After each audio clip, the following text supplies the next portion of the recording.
вохӯрии дастаҳои эсхатаи шаҳри хуҷанд ва равшани кулоб дар даври ҳаштуми чемпионати миллии мамлакат оид ба футбол байни дастаҳои лигаи олӣ дар варзишгоҳи спартаки шаҳри хуҷанд баргузор шуд. баъди боронҳои пайдарпай масъулини варзишгоҳ майдонро барои бозӣ ҳамаҷониба омода карданд, то вохӯрӣ дар сатҳи зарурӣ ҷараён гирад. дар қисми аввали дидор ба бозингарони ҳарду даста кушодани ҳисоб муяссар нашуд. 35 дақиқаи қисми дуюми бозӣ низ бидуни гол сипарӣ шуд. дар дақиқаи 80-уми вохӯрӣ соҳибони майдон ҳисобро кушоданд. тӯбро ба дарвозаи равшани кулоб боҳирҷон сангинбоев зад.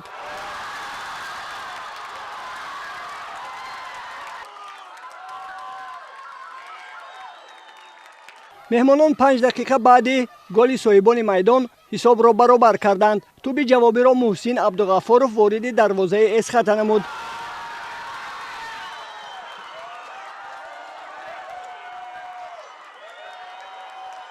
дар дақиқаҳои бокимондаи бозӣ дигар имконияти тағйир додани ҳисоб ба бозингарони ҳарду даста муяссар нашуд ва вохӯрӣ бо ҳисоби 1-1 мусовӣ анҷом ёфт. дар даври нуҳуми чемпионати мазкур ки санаи 28 май баргузор мешавад, равшан кулоб бо файзкан дар майдони худ ва эсхата бо истаравшан дар сафар вохӯрӣ доир менамоянд. И что бы хотел еще добавить за сегодняшнюю игру обратно, выходим, конечно, на характерах. То, что я люблю свою команду, это то, что она проявляет, свой характер показывает. Но в реализации, конечно, еще придется работать и еще раз работать. Ну, еще раз спасибо всем болельщикам, которые обратно приехали из Кулябы, поддерживали нас. Это самое главное. Их поддержка чувствуется. Ну и спасибо сопернику. Игра была достойна этой ничьи. Будем работать. У нас еще 2 игры. Мы постараемся поработать и чтобы, как говорится, улучшить наши возможности в атаке.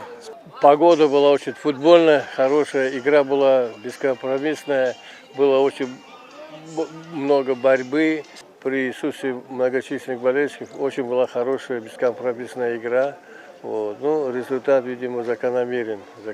Футбольная погода, вот, результат закономерен. Но есть над чем работать. Сейчас будет перерыв, будем работать над ошибками.